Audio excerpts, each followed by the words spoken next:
तो मेरे को बहुत बुरी तरह चिढ़ाते थे। पूड़िया कॉलेज में पढ़ता है। अब मेरे दिल दिमाग में ये आया कि यार मैं वास्तव में गलत जगह पढ़ रहा हूँ। मैं भी मन से आयुर्वेद नहीं पढ़ना चाहता था। पढ़ाई का खर्चा पिताजी के पास था नहीं, तो फिर मेरे को बहुत समझाया पढ़ने से उद्धार नहीं होगा।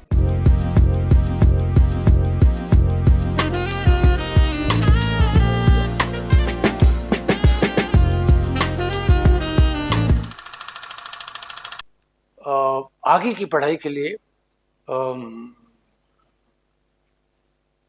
पशु पेश में पड़ गया परिवार कि अब आगे इसको क्या करवाना। तब तक आयुर्वेदा में कोई इंटरेस्ट आया था आपका? मैं जी बता दूं जी।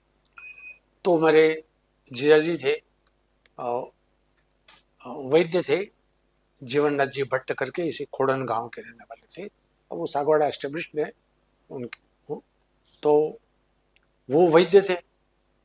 तो जो हाई स्कूल के हमारे जो टीचर थे वो हमारे घर के आसपास बैठे हुए थे, प्रिंसिपल भी सही, कुछ दूसरे टीचर भी सही। तो जो प्रिंसिपल थे एक प्यारेलाल जी गुप्ता करके, बिरला पिलानी बिरला से वो आए हुए थे, उस बिट्स पिलानी सीनियर सेकेंडरी के प्रिंसिपल। तो मेरे पिताजी और मेरे जीजा जी, मतलब जीवननाथ जी से, मेरे मौसरे भाई है हिरण्यकुट जी पंड्या, अब नहीं है, उनके सामने रखा कि भाई नरहरि के लिए तुमने आगे क्या सोचा है? ये अच्छा डिबेटर है, ये अच्छा पढ़ने वाला है, इसको हमने महिपाल हाई स्कूल में एडमिशन लेने से रोक करके हमने नई नई सीनियर सेकेंडरी स्कूल यहाँ खोली, तो हमने उसको यहाँ रखा है, लेकिन डिबेटर अच्छा है, तो आप आगे इसको क्या पढ़ाना चाहते हो? तो फिर पिताजी ने कहा कि भाई मेरे तो हैसियत है नहीं। बाबूजी, पर तब तक आप क्या सोच के बैठे थे? आपके मन में क्या था? मुझे, मैं अंदर से खूब पढ़ने की इच्छा रखता था, लेकिन मेरे लिए कोई तैयार तो, तब मेरी बाल बुद्धि थी, उतना उतना विजन वो नहीं होता था। लेकिन मुझे उन्होंने आयुर्वेद, वो गुप्ता साहब ने कहा कुछ नहीं, वैद्यराज जी उनके इलाज में रहते थे वो प्रिंसिपल साहब, तो उन्होंने कहा भाई और कुछ नहीं तो वैद्यराज जी आप नरहरि को अपनी विद्या ही पढ़ा दो। तो मैं 5 जुलाई गुरुवार 1960 को उदयपुर के गवर्नमेंट आयुर्वेदिक कॉलेज में मुझे भर्ती करा दिया। ठीक है, बड़ी इंटरेस्टिंग बात आगे आने वाली है। तो मैं भर्ती हो गया।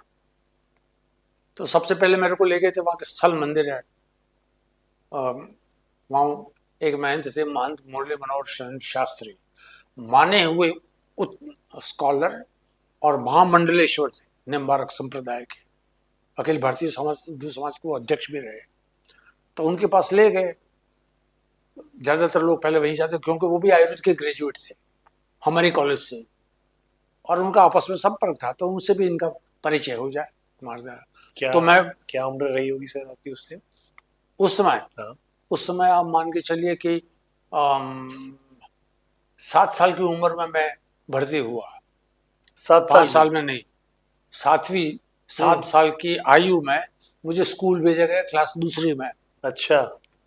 तो अब 7 साल के बाद कभी वो फेल नहीं हुआ, तो 1960 की मेरी आयु 18-19 ही तो रही होगी ना जी, वो रही। मैं एडमिशन हो गया, मेरा इजीली होता था उस समय, मारा मारी नहीं थी एडमिशन, क्योंकि आयुर्वेद पढ़ना ही नहीं चाहते थे कई लोग। मुझे या पढ़ेंगे तो क्या करेंगे? आज भी आयुर्वेद में कंपटीशन नहीं होगा? नहीं, कंपटीशन अब तो खूब है, कंपटीशन की अब कमी नहीं है, अब तो मर रहे हैं कब भर्ती मिले, मेडिकल नहीं तो आयुर्वेद चलो। बट बाबूजी, क्या ये कंपटीशन आयुर्वेद के लिए है या ये कंपटीशन सरकारी नौकरी के लिए है? आज का जो उस समय तो हमारी समझ नहीं थी कि सरकारी के लिए पढ़ रहे हैं कि किसके लिए पढ़ रहा हूँ। अब आगे, और न उतना हमारा विजन उतना था कि मैं आगे जाके क्या करूंगा, बस भर्ती करा दिया है, उसको पढ़ना है। अब सुनने लायक बात है, तो हम भर्ती हो गए फर्स्ट ईयर में। जब फर्स्ट ईयर में पढ़ते हो गया तो हमारे गांव के आसपास के लोग जो दूसरी कॉलेजेस में पढ़ते थे, कोई बीएन में पढ़ता था, कोई विद्यावान में पढ़ता था, सुखाड़िया में पढ़ता था, है ना, इस तरह से अलग अलग कॉलेजों में पढ़ते थे जो मेरे मित्र थे। तो वो हर संडे को हमारे हॉस्टल आ जाते थे, मैं हॉस्टल में रहा वहाँ, और हॉस्टल में आ जाते थे तो मेरे को बहुत बुरी तरह चिढ़ाते थे। अरे नरहरी तो क्या है, पुड़िया कॉलेज में पढ़ता है। पुड़िया कॉलेज। पुड़िया कॉलेज जड़ी बूटी वाला है, पुड़ियाएँ देते ही है।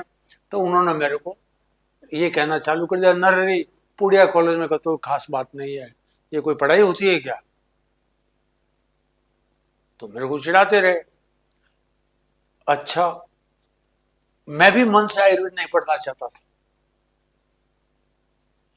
अब कहूँ कि जब वो मेरा कॉलेज था जिसमें मैं भर्ती हुआ, जो आज की तारीख में वो प्राकृतिक चिकित्सालय है उदयपुर में, तो उसकी भवन है ना, वो उतना आकर्षक नहीं था, ग्लैमर नहीं था, भव्यता दिव्यता होते ना बड़े बड़े कॉलेज में, अंदर अंदर घुसते एक नया माहौल मिलता है। और एक 18 वर्ष का जो 18-19 साल लड़का की हो, उम्र, जो घर छोड़ के उदयपुर घर गया छोड़ के, जी हाँ। तो मेरे को चिढ़ाने लगे।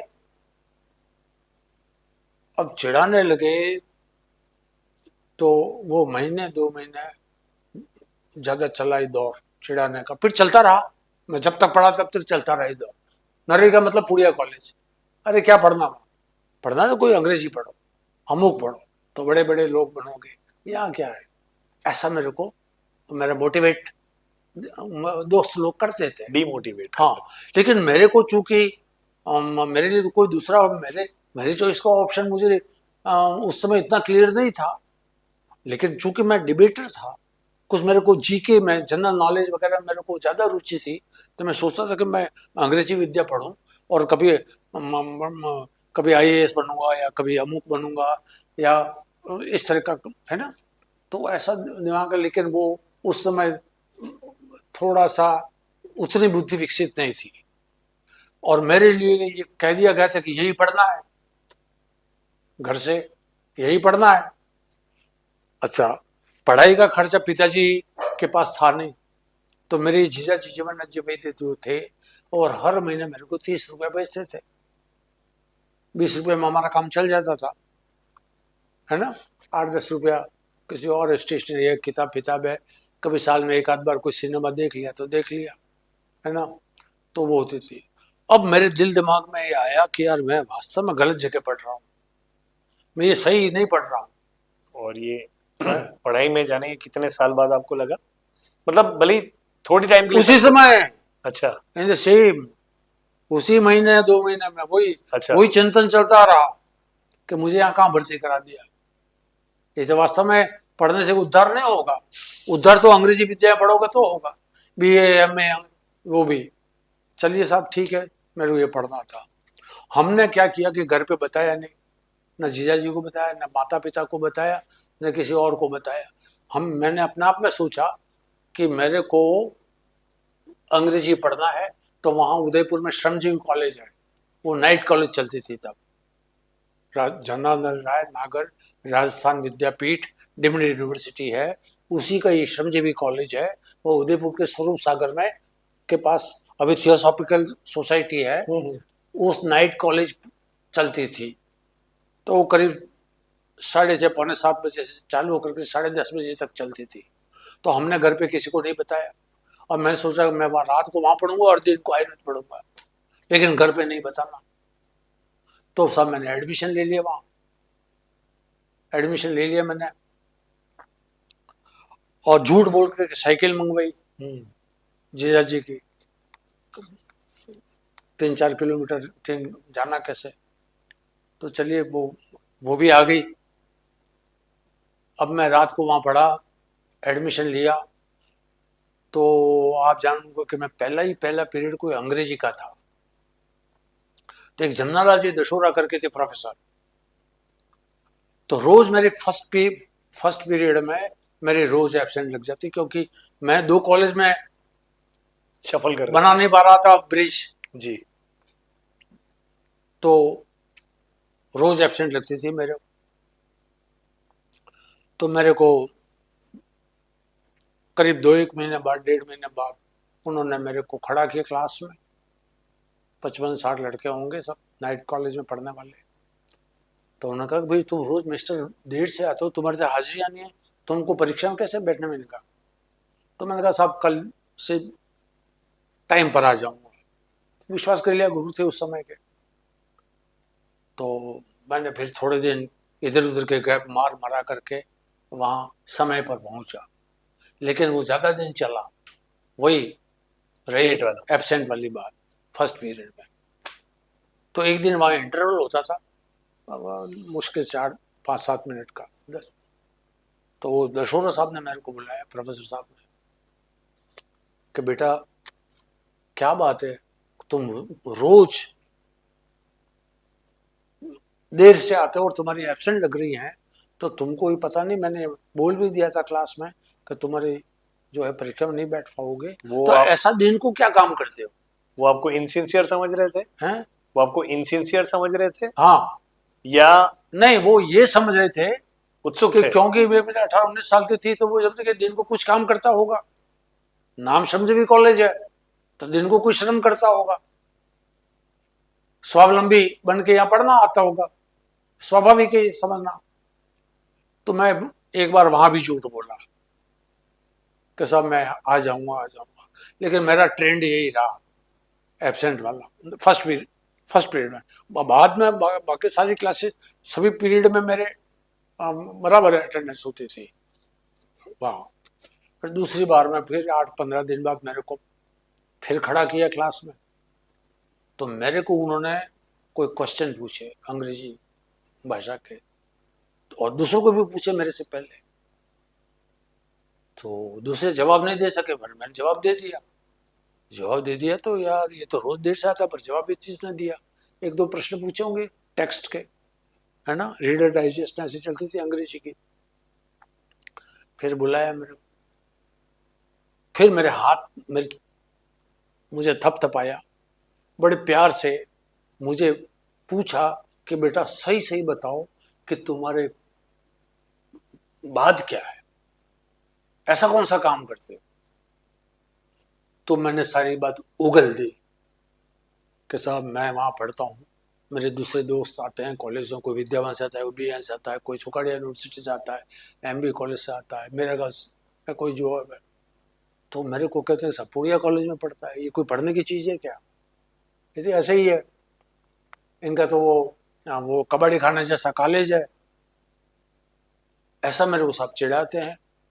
तो मैंने यहाँ एडमिशन लिया क्योंकि मेरी इच्छा आयुर्वेद पढ़ने की नहीं थी, ऐसा माहौल देख करके, लेकिन मुझे वही पढ़ना था। तो फिर मेरे को उन्होंने बहुत समझा के मेरे को ये कहा कि भैया तुमने एडमिशन तो 2 जगह लिया, 2 घोड़ों पे सवार हुए हो, यदि दोनों घोड़ों पे फेल हो गए तो क्या होगा, परीक्षाएं टकराई तो क्या होगा, वहां परीक्षा या बाद में ये हुई, यहाँ पास हो गए वहां फेल हो गए तो क्या होगा, तो आयुर्वेद नहीं पढ़ाएगा कोई। पास तो हमारे यहाँ हो गए और दोनों जगह फेल हो गया तो और मामला गोल। इसलिए भैया अब मेरी बात सुनो पंड्या।